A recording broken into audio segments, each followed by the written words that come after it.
அன்றைக்கு வர வேண்டிய விஷயம் இல்லங்க வார்த்தைக்கு வார்த்தை பாண்டவர் தாய் பாண்டவர் தாய் பாண்டவர் தாய் என்று சொல்கிறாய். கண்ணா கண்ணனை பெற்ற தாயே முன்ன வைத்து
பாண்டவர் தாய் என்று வார்த்தைக்கு வார்த்தை சொல்கிறாய். கண்ணா பாண்டவருக்கு மட்டும் தாய் இல்லப்பா, இந்த ஐவருக்கு மட்டும் தாய் இல்ல. இந்த அங்கு தேசாதிபதி கர்ணன் உன்னை பெற்ற தாயும் நாடாடா கண்ணா.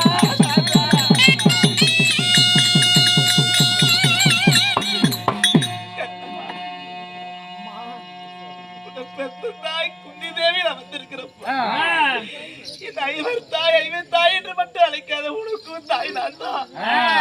பாண்டவருடைய தாய் என்பது உலகறிந்த விஷயம், இது ஊரறிந்த விஷயம். பாண்டவருக்கு மட்டும் தாய் அல்ல, இந்த கர்ணனுக்கும் நான் தாய் தானடா. அம்மா கண்ணா சபாஷ்.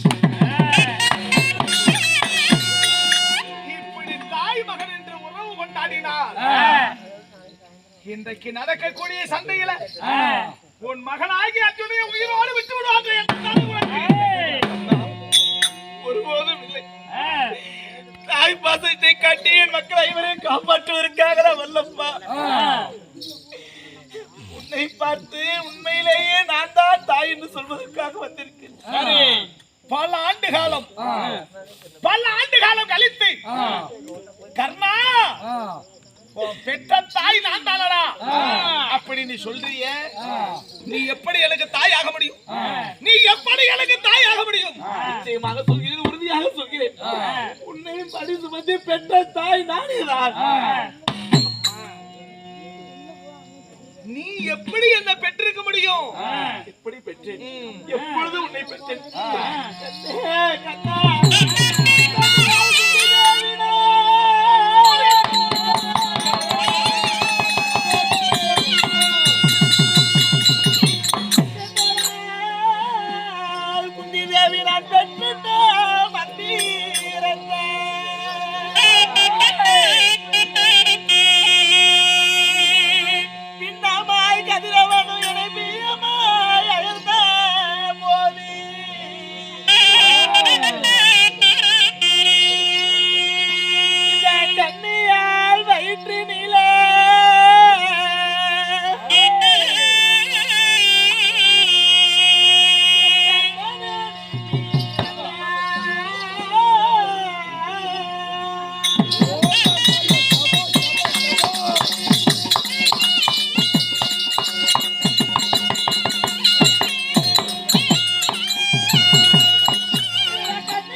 சின்னஞ்சிறு வயதாக இருக்கும் பொழுது கட்டி வயதில கர்ணனாகி உன்னை நான் பெற்றெடுத்தேன்.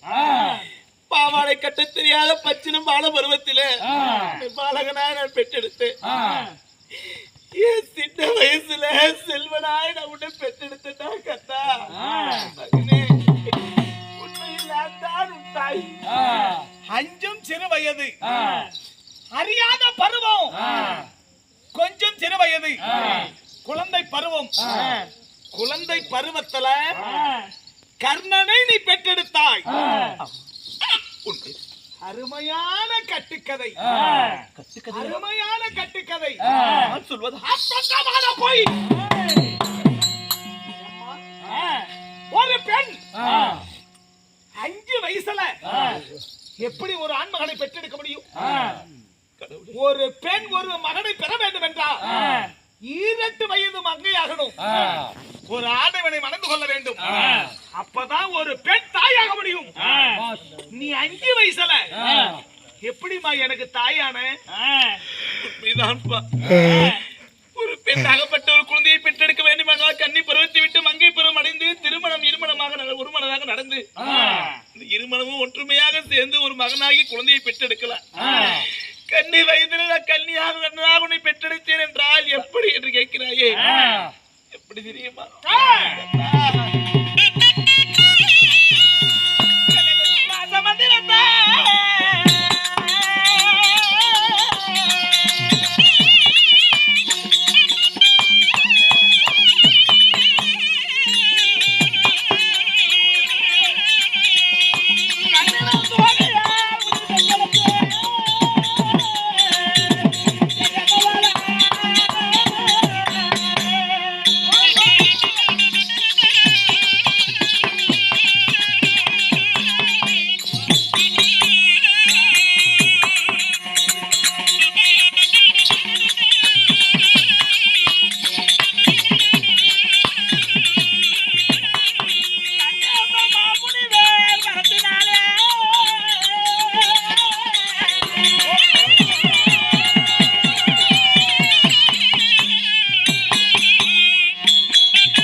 மகாராஜருக்கு மகளா வளர்ப்பு மகளாய் வளர்ந்து கொண்டிருக்கும் தருவாயில் இந்த குந்திமோச்ச மகாராஜருக்கு ஒரு நாள் ஒரு தினத்தை தூர்வாச மகாமுனிவர் நாட்டை தேடி வந்தார்.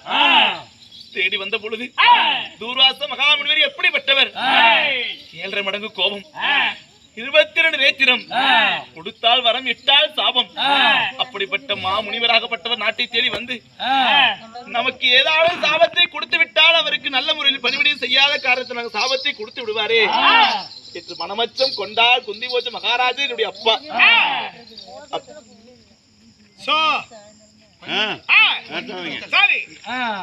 அப்படி மனமச்சம் கொண்டு என் தந்தையார் தவிக்கும் தருவாயில் பிள்ளையாய் நான் குந்தி தேவி சென்று அப்பா என்ன என்று கேட்டதற்கு தூர்வாச மகாமுனிவருக்கு அணிவிடை பணிவிடையை செய்யாமல் விட்டா எனக்கு சாபம் கிடைத்திருமே என்று மச்சத்தினால் தவிக்கிறேன் அம்மா என்று சொல்லி இடத்துல சொல்ல, கவலை கொள்ளாதீர் அப்பா, பெண்ணாக குந்தி தேவி நான் இருக்கிறேன், அவருக்கு செய்ய வேண்டிய அணிவிடை பணிவிடை அத்தனையும் நான் செய்ய. முனிவர் என்ன வேலையை மனதில் நினைக்கிறாரோ அக்கணமே நான் செய்து முடிப்பேன். அப்படி அணிவிடை பணிவிடை வேலை சின்னஞ்சிறு வயதிலே செய்து முடித்த காரணத்தினால் இந்த அரியா பருவத்தில் இப்ப அறிவு இருக்கிற இந்த குழந்தைக்கு நான் வரம் கொடுக்கணும். கண்ணே, எத்தனையோ மன்னர்களும் எத்தனையோ வேந்தர்களும் சாபத்திற்கு பயந்துதான் ஓடினாரே தவிர இந்த அரியா பருவத்தில் இப்படிப்பட்ட மனதை வைத்து யாருமே எனக்கு அணிவிடை பணிவிடை வேலை செய்தது கிடையாது. அதனால் நான் மனமகிழ்ச்சி கொள்கிறேன். உனக்கு வேண்டும் என்ற வரத்தை நான் கொடுக்க ஆசைப்படுகிறேன் என்று கேட்டதற்கு எனக்கு சின்ன வயசு, எனக்கு என்ன வர வேணும்னு கேட்க தெரியல. அப்போ தூர்வாச மகாமுனிவருக்கு 5 மந்திர உபதேசத்தையும் சொன்னார். அந்த வரம் பலிக்குமா இல்லை பலிக்காதா என்று நாம் எப்படி பார்ப்பது என்று சொல்லி, இப்பொழுது இரவு நேரம், இந்த இரவு நேரத்துல பகலிலே ஒளி வீசக்கூடிய கதிரவனை நினைத்து பார்க்கலாம். அவர் வருவாரா வரமாட்டாரா என்பதை இந்த தூர்வாச மகாமுனிவர் மந்திரத்தை பரிசோதிக்கலாம் என்று சொல்லி தூர்வாச மகாமுனிவர் கொடுத்த வரத்தை சூரிய பகவானை நோக்கி உச்சரித்த காரணத்தினால அப்பொழுதே அக்கடமே சூரிய பகவான்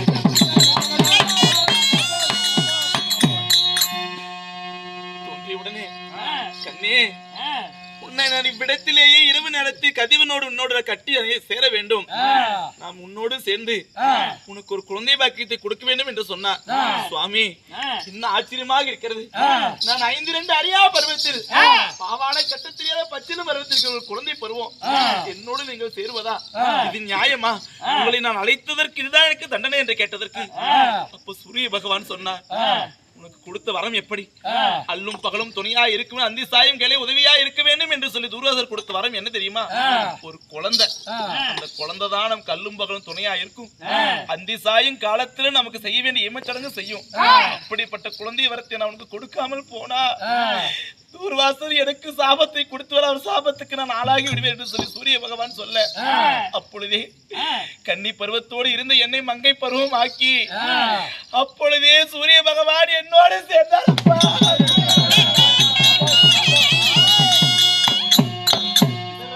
தங்காது என்பதற்காக அந்த மாமுனிவருடைய வரத்தின்படி எனக்கு அழகான குழந்தையானது கையிலே தோன்றியது. அந்த குழந்தையை கையிலே கொடுத்து விட்டு, ஐயோ, என்னோடு இப்படி சேர்ந்து அறியா பருவத்தை குழந்தையை பெற்றெடுத்து விட்டேனே, இந்த குழந்தையை வைத்து என்னை யாராவது பார்த்தால் நாடு நகைக்குமோ, நாட்டு மக்கள் நகைப்பாரோ, என் பெற்றெடுத்த தாய் தந்தை என்னை பார்த்து நகைப்பாரோ, என்னை இப்படிப்பட்ட ஒரு சொல்லுக்கு ஆளாக்கி விட்டீரே சுவாமி என்று சொல்லும் பொழுது, இந்த குழந்தையை நாம் கையில் வைத்திருக்க கூடாது என்று சொல்லி ஒரு சூரிய பகவானுடைய அருளால ஒரு தங்க பேழையாக உண்டு செய்து அந்த தங்க பேழைக்குள்ளே நான் கணிந்திருந்த நாகக்குழி பட்டாடையை உந்தானை கிழித்து அந்த குழந்தையை முழுவதும் சுற்றி அந்த தங்க பேழைக்குள் குழந்தையை வைத்து இது இந்த குழந்தை நமக்கு ஆகாது என்று சொல்லி அந்த குழந்தையை நான் ஆற்றோடு விட்டு விட்டு விட்ட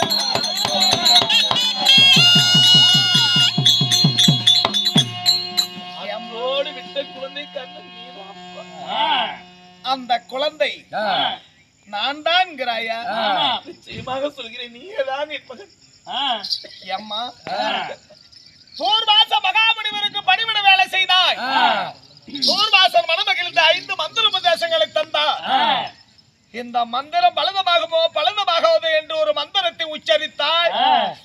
சூரிய பகவானுக்கு உனக்கு ஒரு குழந்தை பிறந்தது. உண்மைதான் கர்ணா. ஊரு நகைக்குமோ நாடு நகைக்குமோ என்று அந்த குழந்தையை தண்ணீரை விட்டு விட்டாய். பல ஆண்டு காலத்துக்கு முன்னால பெற்றெடுத்த குழந்தை தண்ணீரை விட்டிருக்கிறாய். ஒரு மீன் மச்சங்கள் அறிந்திருக்கலாம், மண்ணோடு மண்ணாக இருக்கலாம். அந்த குழந்தை எப்படி நான் ஆக முடியும்?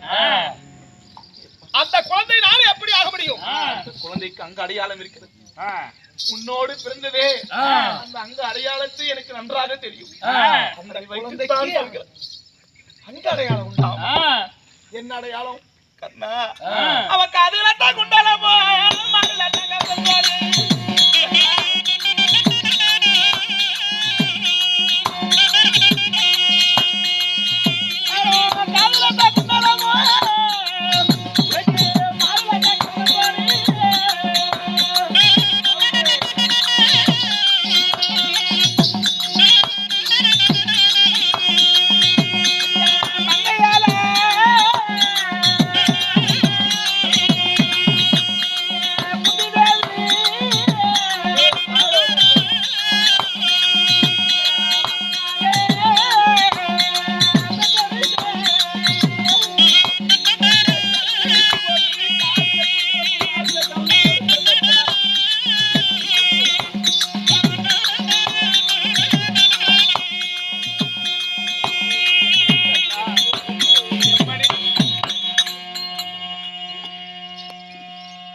சூரிய கவசம்.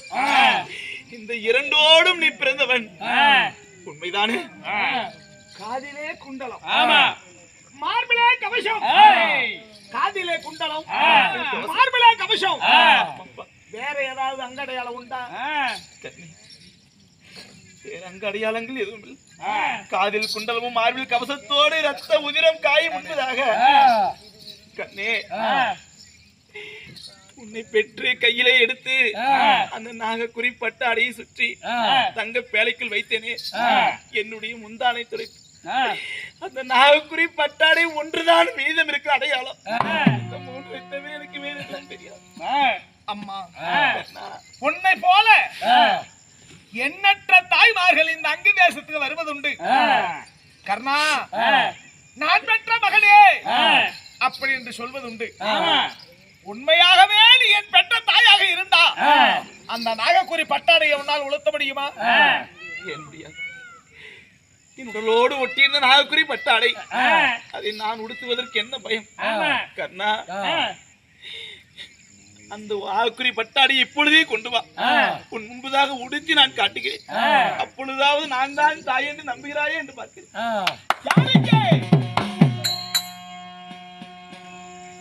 ஏதோ நாகாசுரப்பட்டு இந்த நாகாசுரப்பட்டை நீ உளுத்தியானால் உண்மையாகவே என் தாய் என்று உன்னை ஏற்றுக்கொள்வேன். கர்ணா, இப்பொழுது என் மனம் எப்படி இருக்கிறது தெரியுமா? நான் தாயாக இருந்தாலும் இல்லாவிட்டால் ஒருவேளை இந்த நாகக்குறி பட்டாடி நான் உடுத்தி நான் தான் தாய் என்று அறிந்தால் சந்தோஷம். அப்படி ஒருவேளை நாகக்குறி பட்டாடி மற்ற தாய்களை போல என்னை எதிர்த்து சுட்டெரித்து சாம்பலாக்கினார், இத்தனை நாள் பெற்ற மகனை இழந்து தவித்து எனக்கு உன் கையால் கிடைத்த வரம் என்று நான் ஏற்றுக்கொள்கிறேன். அந்த நாகக்குறி பட்டாடி